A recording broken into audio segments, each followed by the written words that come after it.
What's up guys, this is John from the channel with a freakishly long name, and just a quick disclaimer before the video starts: the footage that's been captured here doesn't belong to me. The channels that I have gotten the footage from each and every single game in this retrospective will be linked in the description below. So that if you guys want to go see the original videos and maybe subscribe and support the channels that I used the footage from, that will be an option. Just to let you guys know beforehand before I get striked or something. But still, thank you guys so much for clicking on the video, and I hope you guys enjoy.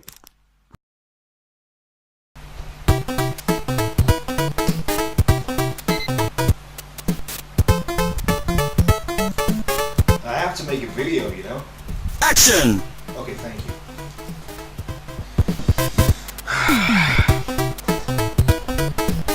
Danger! Oh, fuck.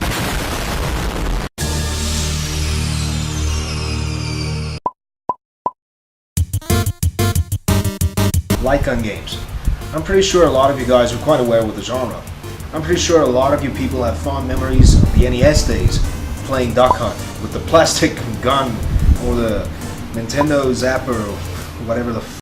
In any case, I'm pretty sure a lot of you guys have some fond memories with that. And it's actually been a genre that's been a staple in arcades and home consoles for quite a while right now.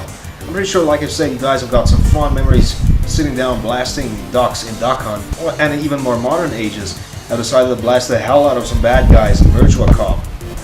But I've had a personal favorite franchise of mine, if you guys didn't read the title, of course. And that's the Time Crisis franchise by Namco. Now, before this video starts, and in preparation for this retrospective, I've decided to go out and play every single home console release of every single Time Crisis game, spin-off or otherwise.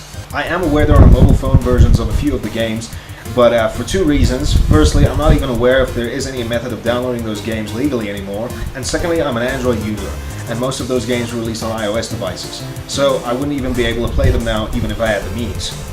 I went as well for playing each of the mainline console games, and I know I'm not proud of this, but for most of the games in this franchise I had to emulate because I can't find any physical copies. The only two games in this entire franchise that I actually own physical copies of are Time Crisis 3 and Time Crisis Raising Storm on the PlayStation 3. We did used to own the very first one on the PlayStation 1 along with the GunCon 1, but that thing's long since been gone, and I'm pretty sure we're not going to be finding that game anytime soon. Oh, and just a final reminder for the disclaimer on the beginning of the video is that the footage you guys are seeing throughout this entire retrospective isn't captured by me. Now, I've put links in the description to the channels and the videos so that you guys can go check them out and go subscribe to them. The reason I didn't record most of these things is that I don't actually play these emulated games on a decent enough PC. This I'm using a Sony Vaio that's got a i3 processor.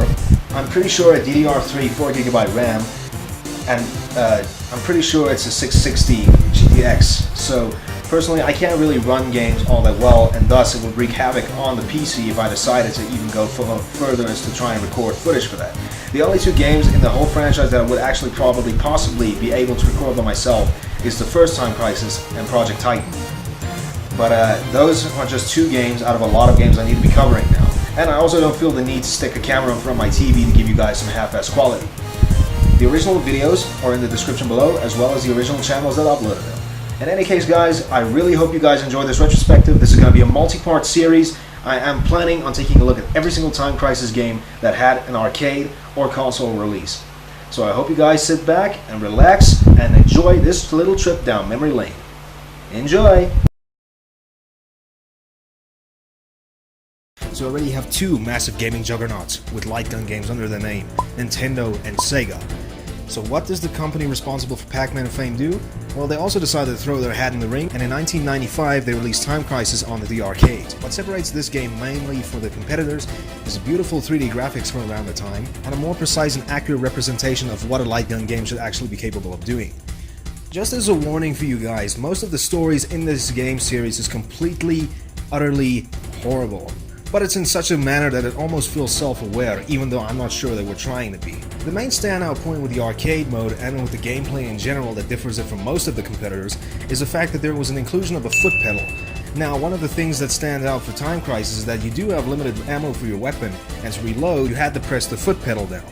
and this also makes your character go into cover, so this is actually a precursor to cover systems that would be more later used in third-person games. And obviously it's still a standard fare. You just aim at the screen and you mow down thousands of enemies that get in your way. And I have to admit, this is one of the most satisfying things that you can actually do, and I think Time Crisis actually did much better than most of the competitors they had to face with. And this might come as a shock to you, and I'm gonna spoil it at the beginning of the video already, is I think that the first ever Time Crisis, the original on the PlayStation 1, is personally my favorite in this entire series. And seeing that the series went on up until 2015 with true mastermind, I still highly think that the first game is still much better in regards.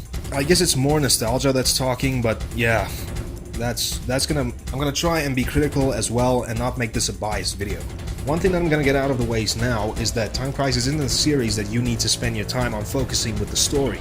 It's the gameplay that actually makes everything better. But before we talk about the gameplay, we're gonna have to talk about the game's structure and how its levels are designed. Time Crisis is a rail shooter, of course, but the way the levels are handled is that there's only 3 main stages in the entire game, each separated into 3 parts. So you're gonna be constantly going through and you're gonna be mowing your way through thousands of guards, most of which they actually go down in one hit, with the exception of a few. Blue guards can't shoot for shit, are mostly the ones that need to be eliminated first in order for you to move on to the next section of the stage. Red guards are the only guys that do manage to give a shit about what they're aiming for, because they'll be the ones that normally will be dealing the most damage. And then you get a few special guards, mostly represented by green and khaki. I'm not even sure what the hell this should be. After a certain number of hits, they will start dealing damage, but still, they're not one-shot like the red guards. And then you get the yellow guards that are just there to actually add to your timer. Oh yeah, I should probably mention that. Each section of each stage has a timer of around 60 seconds, with around 30 seconds being refilled after each section that you complete. Now this is where the game's challenge actually comes into, and it's actually only prevalent in the first game, because every single game after this, I actually kind of forgot there was a timer to begin with. And let's say the biggest hindrance won't be the enemies you're fighting, it's gonna be that timer, making it the most tense rail shooter that I'm pretty sure anyone has ever played. Because once that timer reaches 0, guess what, pal? You're starting that entire stage all over again. Doesn't matter if you still had full health by the time you finish that stage. When that thing hits 0, it's all the way back, so you might as well have just gotten killed instead.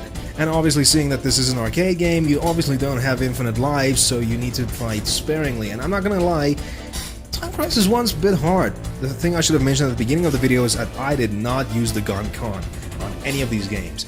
Seeing that I don't own a CRT TV anymore, and seeing that I wouldn't even know where the hell to find gun cons, I was pretty much stuck with the controller for the duration of the entire retrospective. And I wouldn't say it's unplayable, it's not the ideal way to play it. And I wouldn't say that the game was designed with a controller in mind, because this is kind of like the hardest thing to get through.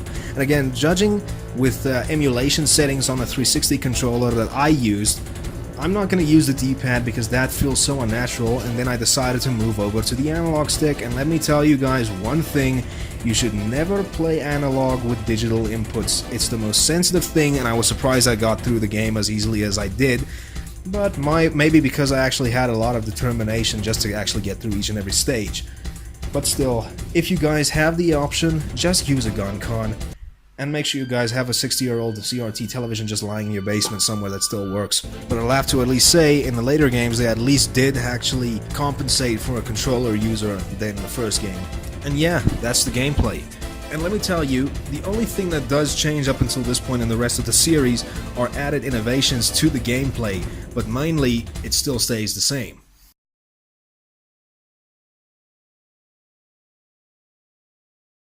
And yeah, that was the very first Time Crisis. This was actually considerably one of the most influential titles around the time in terms of the light gun shooter genre. And why would I consider this my favorite game in the entire franchise? Well, I'd actually say that it goes against everything that you guys would expect, and it's because of the simplicity of everything. Those stock sound effects, the weird sound effects from the narrator and the NPCs themselves, and just the blocky graphics in general. It just really takes me back to a time when I was much younger.